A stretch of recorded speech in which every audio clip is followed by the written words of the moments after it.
So we spoke obviously really in depth about what happened on the 29th of June 2022, which was incredibly painful. And like I said, when I'd come home from Greece, well, Tishmasi and with Tishmasi and Tishmasi, and we stopped the car because I'd come from Heathrow, drove to Wolverhampton. So the whole travelling was just crazy. It was like 10 hours literally. And I just remember seeing like blue police lines, and like I just remember walking in the house and it was just so bad. There was white sheets everywhere, there was people in the house. And it's like I literally left my house 2 days ago, said bye to my brother, and everything was just normal. And then obviously I come back 2 days later and there's like white sheets on the floor and people everywhere and stuff, and it was really bad. Really bad. It was really bad. Obviously, you don't expect that when you come back from your holiday, and that was your only holiday as well, wasn't it? Yeah, but it's not really about the holiday. I Yeah. mean, So it's that was your more. only first ever holiday you booked, and you came back to that, and I don't know where the white sheets came from, but someone gave us them. And all of a sudden, the house that was full of laughter, full of happiness, full of craziness, full of life, has become a grief, a daunting and haunting. Honestly, that was crazy. Within a second, our house just was something else. And everyone was so compassionate. Everyone who came in that house was so kind, so It understanding. was so shocking. One, like you had people. They were all shocked. Come in, loads of people come in, like Ronan's school friends and stuff come in as well. And it was just such a shock for everybody. The whole road went quiet, and then the people I didn't even know, they all came forward. Like literally all I remember crying in a corner, and I'm angry, I'm throwing things away, I'm throwing everything around me, but people were still so understanding.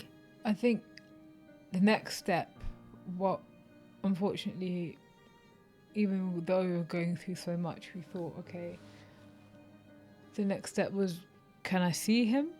Can we see Ronan? I haven't seen him. You know what? Maybe there's still a chance I got it wrong. I think it wasn't actually the Ronan. Can we see him? The next up, what has just happened? Yeah. I was like, who? What? Why is he not what's here? Happened? Can we see him? And obviously, when I came back, we spoke to the police, and I was like, and they were like, yeah, Ronan was stabbed to death, and I was so confused. I was just like, why? What? Who? Where? Just so many questions were just going on and on. And they were like, okay, yeah, we got one person in custody. And I was like, okay, that's good that you've got one person. Who?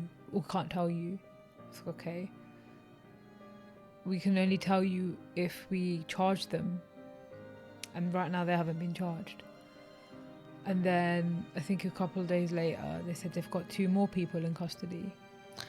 Okay, so let me just... Wednesday, Ronan's life was taken, and they have already caught somebody by Thursday morning. Yeah. So Thursday before morning, I even got home. Yeah. That's what I'm saying. The one person was in custody, but he hadn't been charged yet, so they couldn't tell us. Yeah, so where after that happened. Then a couple of days later, I would say, was it Saturday?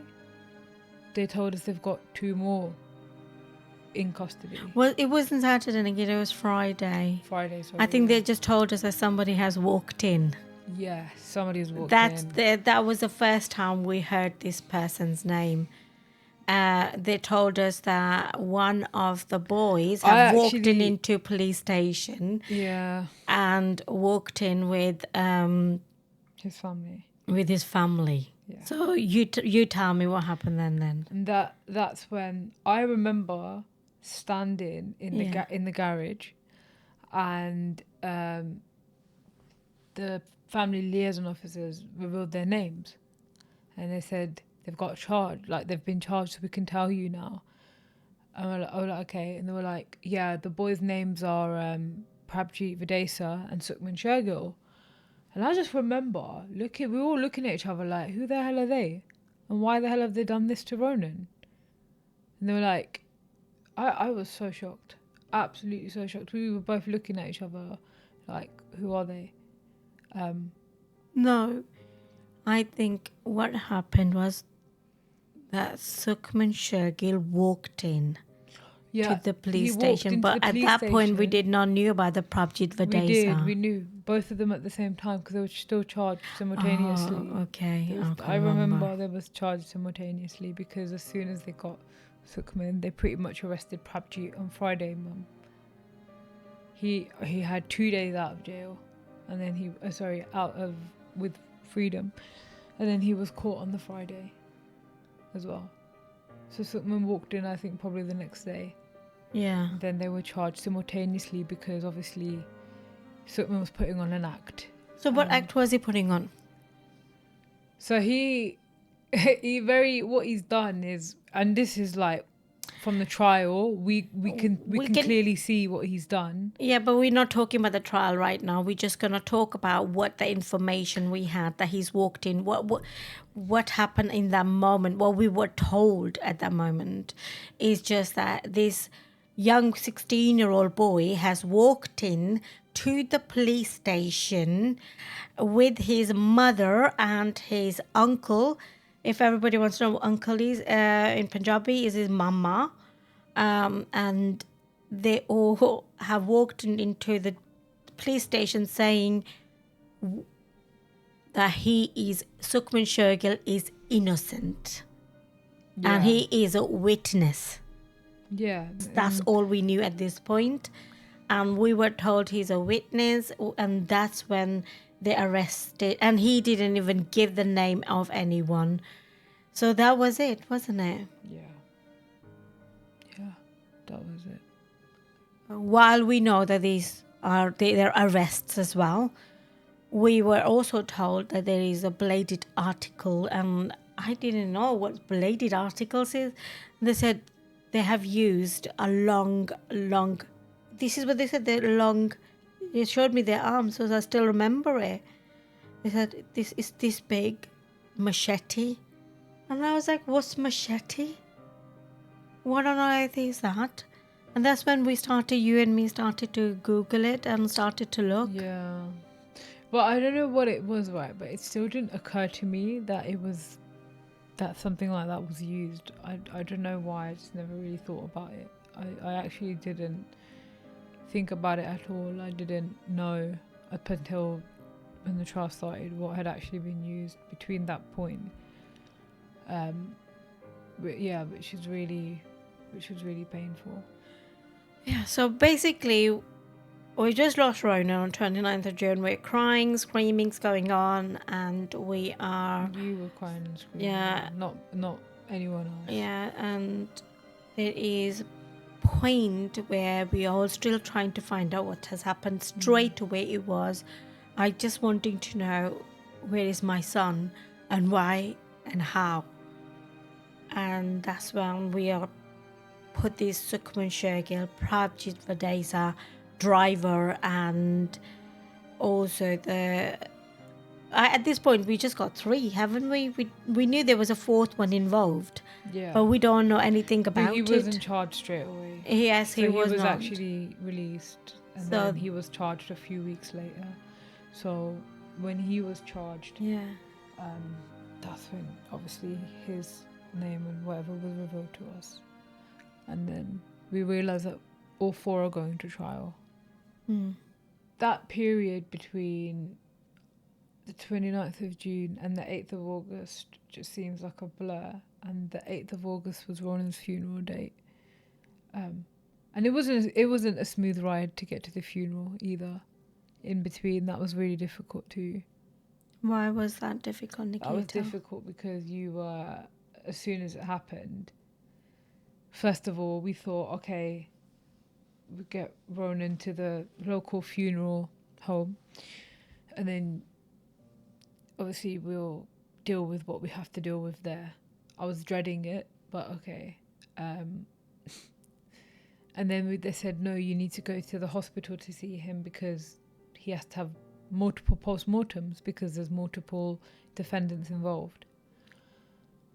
And I was like, but he's already had a post-mortem. So like, no, there needs to be one for each defendant. I was like, to reveal the same thing? Why does each one need one? And then, okay, so then the 29th, so from the 29th of June and the 8th of August, we were seeing Ronan in and out of the hospital. And each time we were seeing him, we could see physically, because it was summer, that he was deteriorating. And it was getting to the point where we need to send him off, you know? So it was hospital morgue that we went to. Yeah, to the Chapel of Rest. To the Chapel of Rest. And I just, to this day, I don't know why they had to do that. Why they had to have 4 postmortems and make us wait till the 8th of August. So the last time I actually saw my brother's face was the day that he came to the funeral home, which was my 22nd birthday. I spent my 22nd birthday dreading the morning because we were getting ready to go to the funeral home to see him, and I didn't know what state he was going to be in. I'm not going to go into depth about it, but I will say that when we got there, it was really hard. It was really, really, really difficult, and I will never forget it. I cannot unsee what I saw that day. I really can't. And then the turnover to the funeral was quick. We went to JD Sports and we got him a Liverpool kit to send him off in. And we wrote letters and stuff, and we got to send that off as well on the funeral day. The moment I lost Ronan, I started my fight, trying to find him, trying to kiss him, trying to hold him. I remember I know you're saying just now that we went to the hospital Chapel of Rest. The first time we saw him, it looked like he was sleeping. And I remember holding, the only thing you could do is hold his hand. Yeah. And your dad couldn't cope, he walked out, and you couldn't cope. And I stayed all the way there, holding his hand, warming it up. That's the last time I held my son's hand, frozen hand, and warmed it up for the last time. And that was it. That was the last time I held my child's hand. I wasn't allowed to touch any part of him anything else of him, because he was an evidence. You cannot touch an evidence, you're going to disrupt an evidence. And part of me died on that day, on the 29th of June. A big part of me, literally Pooja died on that day too. And going to see I'm writing coroner. I'm writing to coroner, when can I have my son back? When can I have his body back? Not son, when can I have my son Ronan's body back? I need to see him. We need to embalm him, because if you don't do these things on time, the body starts to deteriorate, and that's what's happening to him. He was deteriorating as well. And after 6 weeks of fight, they finally did the second post-mortem, and they released him unrecognizable to us. The coroners did. My son looked nothing like my son. They didn't just killed him off.